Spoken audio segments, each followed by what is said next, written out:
We'll start off in studio as local superstar Bad Blake Davis joins us in studio as he is going to be headlining his own card coming up next Friday live from the Sport of Kings Theater at Gulfstream Park. Blake, thanks for the time, man. Really appreciate you coming in. Yeah, thank you. It's good to finally do this. So this is interesting that you guys are doing this at Gulfstream Park. This is kind of under your own banner, and one of the things that's been very noticeable early going in your boxing career is you pack the house, man. Like this has been very noticeable anytime we've seen you at the Hard Rock or whatnot, that you bring yourself a big time crowd. And so doing something kind of under your own banner, was this something that you want to do, knowing that you could kind of center the show around yourself and put a lot of people uplift a lot of people locally that could come watch you as well? Well, yeah, obviously you've been to some of my fights. The support I received has been incredible. My last fight, the Hard Rock, I sold 30 grand in tickets. So, I just figured I want to do things the right way and saw a business opportunity, decided to open my own promotion. So, now we're having the first show that Gulfstream has had in the Sport of Kings Theater. And we're looking to just blow things up, be the good guys in boxing, and just do things the right way. What do you think has been the secret sauce to your early popularity, man? You're 4-0, a couple of knockouts. So this is early going in your boxing career, but why have you captivated the South Florida audience so fast, so early in your boxing career? Well, I've always been an athlete. I was born and raised in Cooper City, Florida. I've lived in the same house my whole life, so obviously I've generated some following and friends and family friends. My family's very popular. My dad owns a company, J&J Davis Plumbing. They've been around for 40 years. So, we're it's just a small town and everyone knows each other, and I've just developed a good name, and I'm a very honest, transparent person, and people just want to support me. So, when I decided to turn pro, I advertised as much as I could on Facebook and Instagram, and it was just unbelievable, the support and the ticket money that was coming in, the people that were coming, and my friends were coming, my friends' friends were coming, family friends, and, it just turned out to be a huge thing, and yeah. What has this first year been like? Turning pro, 4-0. You had a very active year. Did it go, I mean, obviously you got all the wins, so I'm sure it's gone all according to plan. But has everything kind of come to fruition as you thought it would that first year? Yeah, I mean, we obviously wanted to be active that first year, considering, get our first couple fights in. But yeah, I mean, it's just been, we were very active, and, once I started bringing all these people, I just saw a business opportunity, and then, I got some good people around me and people that are willing to back me up. So I decided to open my own promotions, and here we go. We're kickstarting Bad Promotions. And so that's a really cool thing. So your own promotion battle, was this something that people swayed you up against because they wanted you to just focus on the fighting, or did they think like this is the right move because they knew of the early popularity? Well, I have two partners, Jesse Robinson and Johnny Farace. Jesse Robinson was actually the one that was kind of the biggest one behind the idea of opening my own promotions. Yeah. And I just decided to go for it, and here we are. So, it's just hopefully, tickets are almost completely sold out already. We still have a couple tables and sofas for sale, which you could just reserve. If anyone's listening in, you can just go ahead and tune into badpromotions.com and just reserve a table or sofa there. But yeah, we're just obviously the main goal is to focus on fighting, which is why I have support people, partners, and people around me to take over the promotional part. But yeah, it's just we're gonna see how it goes. Jesse Robinson, a friend of the program, we've had you on many times. Jesse, what did you see in Blake, and why did you steer him what did you see from him from a boxing talent standpoint, and then what made you steer him in that direction of wanting to make that decision of doing an own promotional thing? Oh, I go back with Blake at the amateur fights at the gym, the Heavyweight Factory. He did the Golden Gloves there. Yeah. And he just looked spectacular. And he's looked like, I think, Tommy Hearns every time I see him. He got a big right hand, got a great jab, and he got the physical attributes. 6'5", 175 pounds, a dream fighter. So we're looking at the future plan of making this guy a superstar. This kid is selling tickets like popcorn, popping out, pop, pop, pop. And hey, it's what the people want to see. I mean, you have to build a local celebrity. Yeah. This kid is a local celebrity. He has the talent, he has the ability, and he put together a great team. Me and Johnny and Blake are doing some big things, and this show is just about sold out. And John, what is under the guys are putting this card together? What were you looking for, and what do you think people can expect on show night? Well, that's one of the things that we want to, boxing is first and foremost, but it's also entertainment too. So we want it to feel like a very entertaining boxing event. When you walk into the event, you're going to know right away it's going to be an elegant event. The theater's beautiful. We have some pretty cool entertainment things, and we have an old school video arcade off to the side. That's cool. We have a 9-foot robot that's going to be shooting CO2 smoke for the fighters when they come walking out. We got some really cool things that's really going to make the night memorable. But then the boxing is what's really going to put it over the top, because we really got some great matches set up. The other fights that are on the card are great too. Blake, when did you know you wanted to do this? When did you know you were good at fighting? What kind of led you down that path? And then when did you know you were going to be good enough to try and make a living out of it? Well, I never even started boxing until I was 18 years old. I was 18 when I first stepped into a boxing gym. I was always an athlete. I wanted to play basketball or football or baseball. I played all sports growing up. And my sophomore year in high school, I actually fractured my spine playing football. Jeez. And doctors told me that I would probably never play sports again. So about a year into the recovery, I was at a house party, and I actually ended up getting jumped by a bunch of older guys. There's about 10 of them. They beat me up real bad. They jumped me inside. Then when we went outside, they jumped me outside.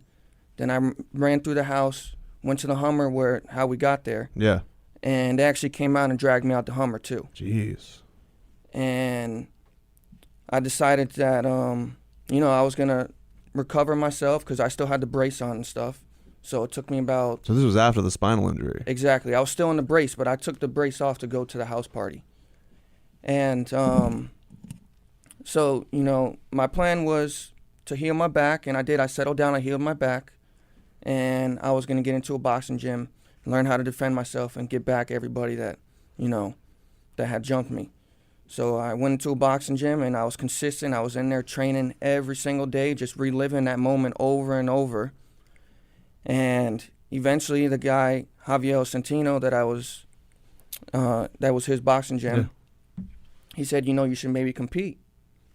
And I was like, okay. So I was in there every day for months, just training hard.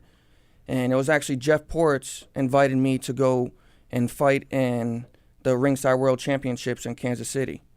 So Jeff Portz took me over there for my first tournament, and the first round of my first amateur fight, I dropped a guy in the first round. I ended up winning the whole tournament. I fought 4 days in a row, and I won my first Ringside World Championships tournament as my first tournament. Yeah, that's how I met Johnny Farace. And from there on, it was just, climbing the ladder. Eventually, I made it to the Olympic team with 17 amateur fights. That's bananas. I was ranked number 1 in the country as a heavyweight. I fought heavyweight as an amateur. And I competed in Germany in the Chemistry Cup. I lost my fight there. I came back home. I had a broken hand. So, I had to heal my hand, took some time off, started golfing. And then I got that fight bug again. Decided to come back, competed at a couple amateur fights, and I said, you know what? It's time to take this headgear off and these big gloves, and I have a lot of power, so we want to start utilizing my power. And we said it's time to strap up and put them pro gloves on, and March 1st, I came out booming. Yeah, you absolutely did. Was there anybody who was a particular inspiration, like family-wise? Like, did your family want you to fight? Because I know that's always an interesting conversation. They didn't want me to fight. My parents love me. They care about me, so they were always trying to get me out of it. But even when I was on the Olympic team, they still didn't think it was a good thing for me. I think they really realized that this was something real once I turned pro, and they saw all the Bad Davis shirts at the Hard Rock, and they just saw the movement that I'm building. So here they are backing me up. My dad's the financial backing of this whole promotions. So, they're definitely on board supporting me. You wear pink in the ring, and I noticed that you guys have the breast cancer ribbon. Is there a family tie there? Is there a reason behind that? Yeah, my mother a couple years ago was diagnosed with breast cancer, and she's had a real rough time with it. She's had close to 10 surgeries. So it was just breast cancer is something that's so easily treatable, but if it's not caught in time, it's deadly. Yeah. So I just bring out breast cancer awareness. I wear pink. I wear the breast cancer ribbons, and just we're also gonna donate 5% of all the net profit of bad promotions to breast cancer. That's an incredible thing you're doing, man. That's really awesome. Really awesome. Blake Davis is going to be fighting at Gulfstream Park Sport of Kings Theater coming up on the 17th. That's this upcoming Friday. You guys got weigh-ins at Frankie Sports Grill. You guys know we've done some things there. It's an awesome place, so you guys can go check out the show there as well. Jesse, what do you think as far as the outlook for Blake this upcoming year? You guys, the first year it went absolutely smoothly. What are you looking for in year two? Well, I'm looking for Blake to explode this year. He's going to get consistent fights. We're going to do consistent promotions at the Gulfstream, and we're just looking to do some big things. Fighting game is serious business, and Blake has the charisma, he has the talent, he has the look. He will be a star. We were planning to make him a superstar. So we just want to nurture his career and move him slowly and do the right thing. How's it for you, Blake? Because I know, talking to a lot of young fighters, that's always such a tough thing, because you do have to have this build up and get your record up, and you have that slow climb. Are you trying to embrace all of that comes with it, and the lessons that come from fight to fight, or as a guy who's had a lot of stuff that you've built very fast with a big following coming fast and big crowds that have come fast, does that make you kind of want to go into the fire of huge arenas and all that kind of stuff to come quickly, but knowing that you also have to get you have to put time in as a professional as well? Of course. Well, I still have a lot of learning to do. Like I said, I started when I was 18, so I'm pretty much still a baby in the game. I've learned very fast. So we're in no rush, but we're increasing the competition with each fight and just stepping up and constantly learning and getting better, and we're building ourselves to a world title. Don't know how fast we'll get there, but that's where we're trying to get. And when people come to watch you in action, like you have a fight that goes down perfect in your mind. I know everybody, you got to be prepared for everything. You got to be well-rounded and everything. But your bread and butter, like what is the thing that you love if a fight is executed to perfection and it goes the way you want to go? What are the weapons you like unleashing on an opponent? Well, I have a great jab. I have a strong right hand. I have a strong left hand to the body. I pretty much got a full arsenal. Wicked uppercut. I'm just very heavy-handed, with both hands, raw power in both hands. So obviously the goal is to just put my opponent down and call it an early night, Absolutely. Before we get out of here, guys, last messages for those last few tickets that are out there for Gulfstream, Sport of Kings Theater. What do you want to let people know? It's going to be one of the best events, but most entertaining boxing events you've been to. We got the robot, we got beautiful ring girls, we got a little arcade with old school fight games. It's a beautiful theater. It's gonna be ran the right way. It's bad promotions, high class boxing and entertainment. John, anything you want to let people know? Yeah, Blake is obviously the main attraction, and he's going to be the main attraction. But also on the card, we have a two-time world champion female Maureen Shea. Wow. Yeah, she's coming back, too. She's on her road back to a super bantamweight championship that she's looking to capture again. David Estrada, who's a former BKB world champion. He's been in the ring with Andre Berto and Jose Soto Caras. He's on the card. We also have Rafael Akbakjori, who's a 6'10" basketball player from the University of Miami, fighting Mike Ford, who's a former USF footballer. So wow. We got basketball against football. Very cool. And you can't play boxing. Absolutely. Well, guys, thanks so much for the time. I appreciate you guys stepping in. It's been good to finally get to do this, Blake, and looking forward to the fight this coming week. Thank you, Brennan. Thank you so much, Brennan.